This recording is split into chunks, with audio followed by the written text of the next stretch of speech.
Howdy, stargazers, and welcome to this episode of Star Trails. My name is Drew, and I'll be your guide to the night sky for the week of January the 11th through the 17th. This week, we're going to focus on a single constellation, Orion, and explore how to use it as a signpost to the night sky. We'll look at its lore, its relationship to ancient civilizations, its deep sky objects, stars, and its secrets.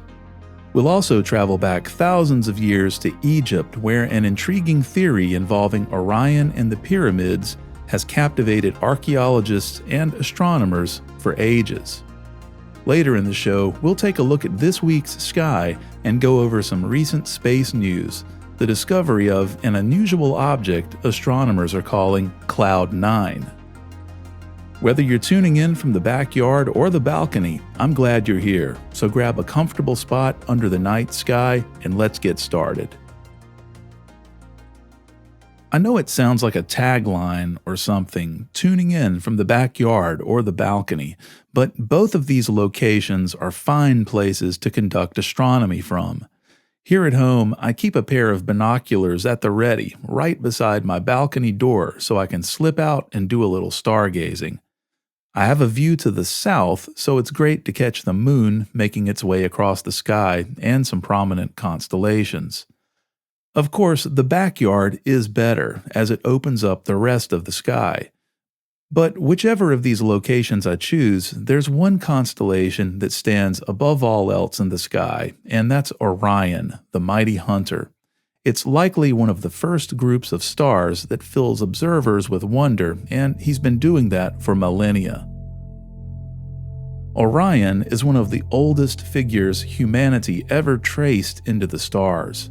In Greek myth, he was a giant hunter, strong, confident, sometimes noble, sometimes reckless, depending on who's telling the story. In some versions, Orion boasts no beast alive can defeat him, earning him the wrath of the gods. In others, he's a tragic figure, killed by a scorpion sent by Gaia or Artemis, then placed in the sky as both a warning and a memorial. Orion was a mirror, a way for ancient people to project ideas about strength, pride, punishment, and fate onto something vast and dependable. In the night sky, the constellation depicts Orion mid-stride, frozen in an eternal hunt.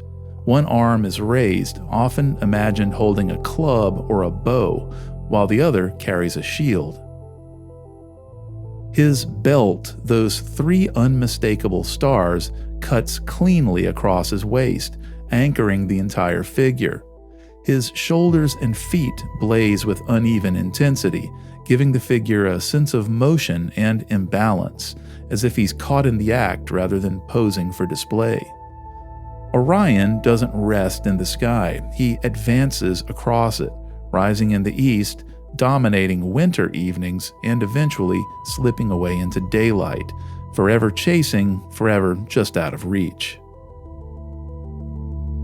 As a kid, I remember gazing at the three bright belt stars from the back seat of the car on rides home at night.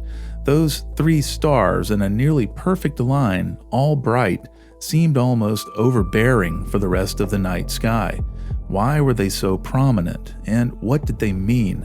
What were they trying to say, if anything?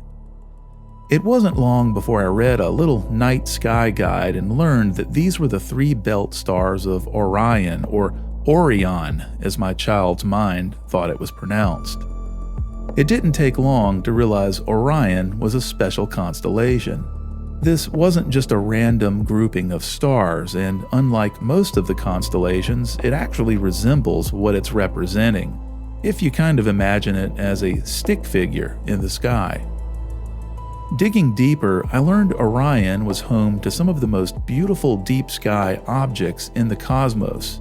Even today, when I look up at the winter sky, I first check on Orion. So today, in keeping with our January plan aimed at new stargazers, we're going to take a closer look at this iconic constellation. Orion isn't just our destination, he's our guide. He shows up clearly early in the evening at a time of the year when many people are just beginning to look up again. You don't have to hunt for him, he finds you. And that alone makes Orion special. But Orion also does something else. Once you learn his shape, he teaches you how to move through the sky, how stars point to other stars, how patterns lead outward, how the night sky stops being just a scattering of lights and starts becoming an organized place. So let's turn our gaze upward and look for Orion's belt, that line of 3 bright stars, almost evenly spaced. Once you see it, you'll never unsee it. Follow the belt downward away from Orion's shoulders and your eye will land on Sirius.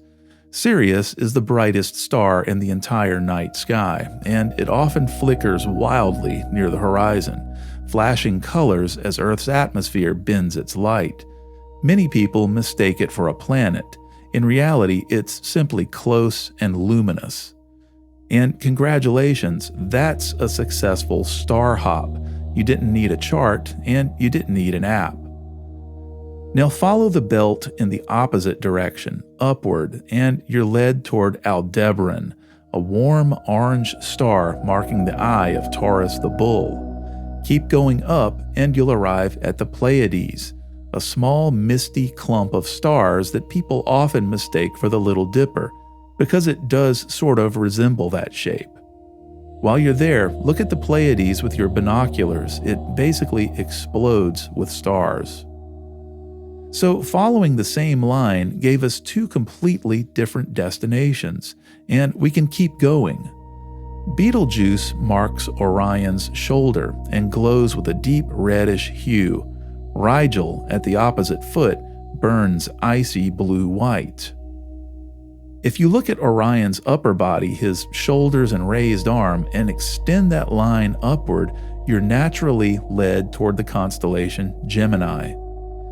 There, you'll find the twin stars Castor and Pollux sitting side by side like a pair of beacons. Once you know where to look for them, Gemini becomes one of the easiest winter constellations to recognize, and it feels almost as if Orion is gesturing in their direction. Orion can also help you complete one of the most useful shapes in the winter sky, the winter triangle. You already know one corner of it, Sirius. Another corner is Betelgeuse. Draw an imaginary line between those two and the third point of the triangle appears almost automatically, Procyon, in the constellation Canis Minor. Look downward instead, toward Rigel, and you'll find something quieter. Just below is the constellation Lepus, the hare, placed quite literally at the hunter's feet. Lepus is fainter and easier to miss, especially from light-polluted skies, but Orion tells you exactly where to look for it. And if you follow Rigel's line away from Orion, the sky opens into something much larger, Eridanus, the river. It winds away in a long, meandering path across the sky, far larger than most people realize. Star hopping away from Orion like this turns the constellation into basically a road map for the sky. Suddenly, large swaths of the sky feel navigable, and you're well on your way to becoming a seasoned naked-eye observer.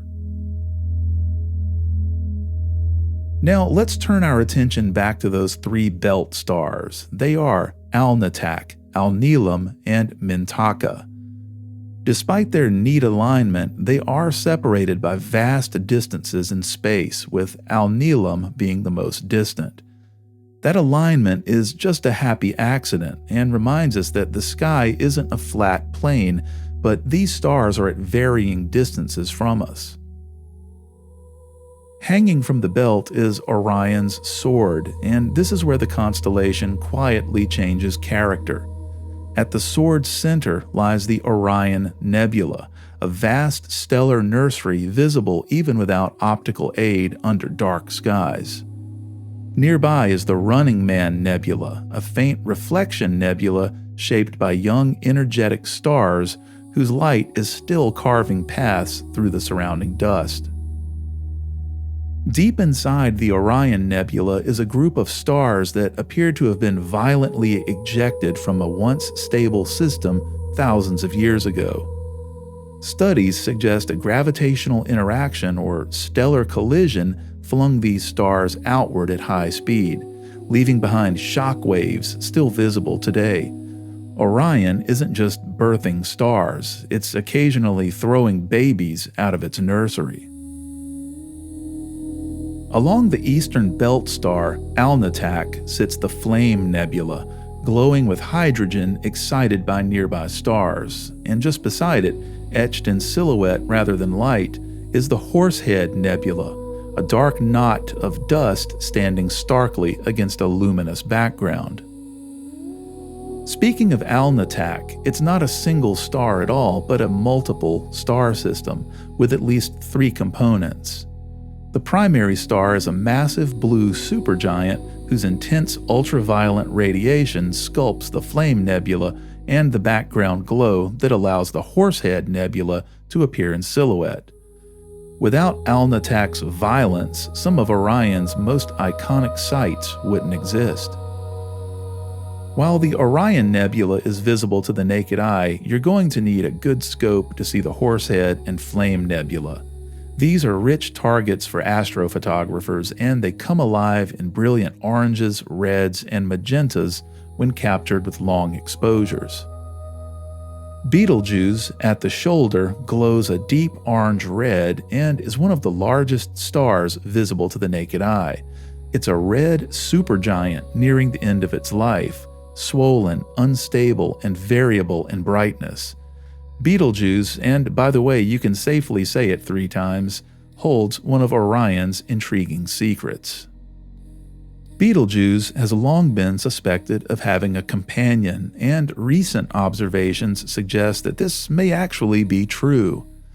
In 2022 through 2024, high-resolution imaging and modeling pointed toward a close, faint companion, likely a small star orbiting within a few astronomical units of Betelgeuse. This companion may help explain Betelgeuse's strange behavior, including its dramatic dimming in 2019 and 2020, which was initially noted as a possible pre-supernova event. If confirmed, this would make Betelgeuse not just a dying star, but a binary system in its final act. So, as it turns out, one of the sky's most famous lonely giants may never have been alone at all. Across from it is Rigel, a blue-white star that outshines Betelgeuse in sheer luminosity, despite appearing similarly bright from Earth. Sweeping across much of the left side of the constellation is Barnard's Loop, an enormous arc of glowing gas, likely energized by ancient supernova explosions and massive stellar winds. You aren't able to see it unless you photograph this large swath of the sky. Longer exposures bring it to light. Conceptually, it's an important structure, giving us a window into a turbulent, ongoing process of stellar creation and destruction. Orion is considered one of the Milky Way's great workshops, where stars are born, age, and tear their surroundings apart. Orion and its components form an active unified region known as the Orion Molecular Cloud Complex. As legendary as the Hunter is, nothing lasts forever. Orion, as we know him, is living on borrowed time. The stars that define his shape are moving, and over tens of thousands of years, the familiar figure will stretch, skew, and dissolve. Betelgeuse will explode someday. Rigel will evolve. The belt will lose its alignment.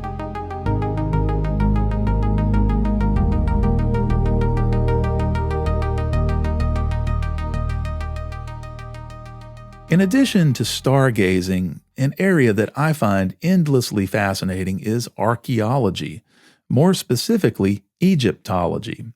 And even though I grew up reading books like Erich von Daniken's Chariots of the Gods, I don't think Egyptians built the pyramids with the help of aliens.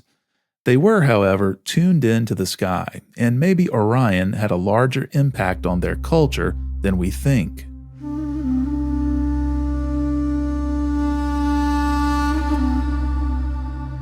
The Orion Correlation Theory proposes that the three main pyramids on the Giza Plateau were intentionally arranged to mirror the three stars of Orion's belt as they appeared in the ancient sky. It's a relatively new theory dating back to just 1989. The core claims usually go something like this. The relative positions of the pyramids resemble the slight offset of the belt stars. One pyramid is not perfectly aligned with the other two, just as one belt star, Mintaka, sits slightly off the straight line formed by Al-Natak and Al-Nilam. Some argue that this similarity is too precise to be coincidence. The theory goes further, suggesting that the ancient Egyptians intentionally encoded a sky-Earth correspondence, reflecting the heavens on the landscape. In this view, the Nile becomes a terrestrial analog of the Milky Way, and Giza becomes celestial geometry. Also, the Sphinx monument reportedly represents the constellation Leo, the lion. Some have theorized the layout of elements inside the pyramids, which were tombs, point directly to specific portions of the sky, kind of like the markers at Stonehenge line up with the solstices. The most well-known example is in the Great Pyramid, whose south access shaft allegedly points to Orion's belt.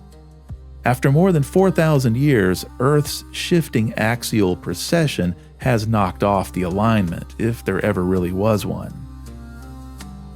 At its most ambitious, this theory claims these alignments reflect Orion's position around 10,000 BCE, implying either extraordinary astronomical foresight or the inheritance of knowledge from a far earlier civilization.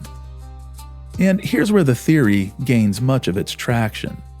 In ancient Egyptian cosmology, Orion was associated with Osiris, the god of death, rebirth, and the afterlife. Orion wasn't just another constellation, he was a symbol of cosmic order and eternal return. Pharaohs were believed to ascend to the stars after death, joining the gods among the fixed lights of the sky. So the argument goes, if you were going to encode immortality, cosmic order, and divine kingship into stone, why wouldn't you choose Orion? And yet, the theory has problems. First, the apparent alignment depends heavily on selective framing. Rotate the star pattern slightly, adjust scale, or choose which points to emphasize, and the match does look compelling. But when measured rigorously, the positional correspondence is approximate, not exact. But the real kicker is this: there is no direct archaeological evidence that the pyramid builders even intended such a correlation. No inscriptions, no diagrams, no textual references. The Egyptians left us an extraordinary written record, and nowhere do they say, "We built this to mirror Orion's belt." One of the more poetic extensions of the theory is the idea that the Nile represents the Milky Way, placing Giza as a kind of terrestrial cosmos. This notion feels mythically correct, but here again the evidence is circumstantial, although seeing the Milky Way as a river of light is a common occurrence in other cultures. Humans are extraordinary pattern recognition machines. We evolved to find structure in chaos because doing so kept us alive. That instinct doesn't turn off when we look up, it intensifies. In Orion, ancient people saw continuity, return, and order in a dangerous world. When modern people see Orion mirrored in the pyramids, they feel a thrill that says this mattered then, and maybe it still does now. That emotional response is real, even if the alignment wasn't intentional. Orion keeps appearing in theories like this because he's visually unavoidable. He's bright, he's geometric, he feels designed. That makes him a magnet for myth, speculation, and cosmic storytelling, now just as much as thousands of years ago. In that sense, the Orion-Giza correlation is now another fascinating element of Orion's mythology, even if it isn't part of Egyptian engineering.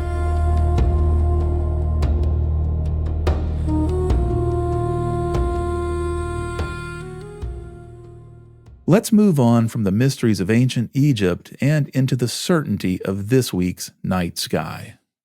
The moon is in a waning crescent phase through this period. By week's end, it's a very slim sliver, only about 1 to 2% illuminated, making it easy to observe without washing out fainter stars and deep sky targets. The new moon will occur on the 18th, yielding the darkest skies of the month. The two naked eye planets dominating the sky right now are Jupiter and Saturn. Jupiter is still the standout. It reached opposition last week, meaning Earth is directly between it and the Sun. It rises at sunset and stays visible all night long, shining exceptionally bright in the constellation Gemini. Saturn is also visible low in the early evening sky in Pisces. It's dimmer than Jupiter, but still noticeable with the naked eye, especially earlier in the night before it dips toward the western horizon.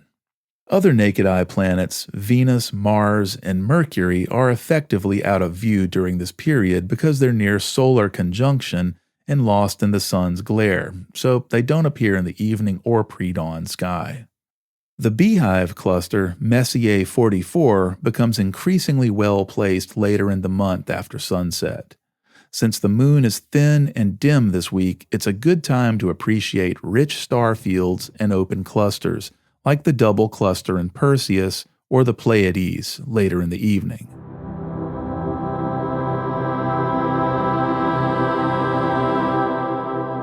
Before we go, I wanted to mention a cool bit of space news that made the rounds a few days ago. Scientists using the Hubble Space Telescope have announced the discovery of a curious new kind of object that's being called Cloud 9. Not because it's happy, but because it's unusual. This object, located about 14 to 16 million light-years from Earth near the spiral galaxy Messier 94, appears to be a cloud of gas dominated by dark matter, but containing no stars at all. Researchers are referring to it as a failed galaxy. Under most circumstances, when enough gas and dark matter collect together, gravity pulls the gas inward until it cools and forms stars. But Cloud 9 lacks any detectable stars.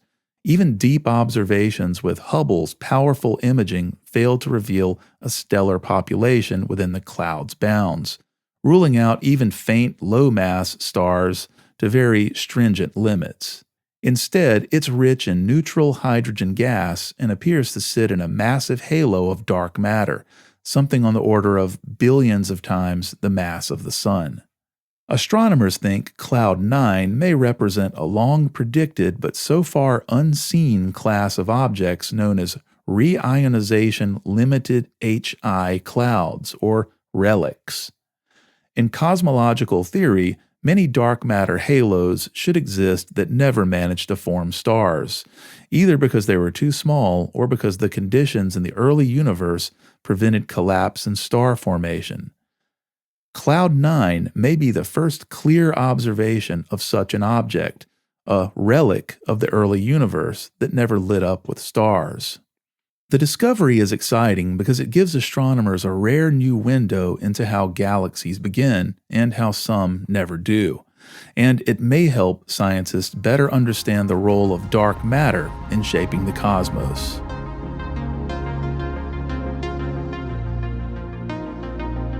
That's going to do it for this week. If you found this episode interesting, please share it with a friend who might enjoy it.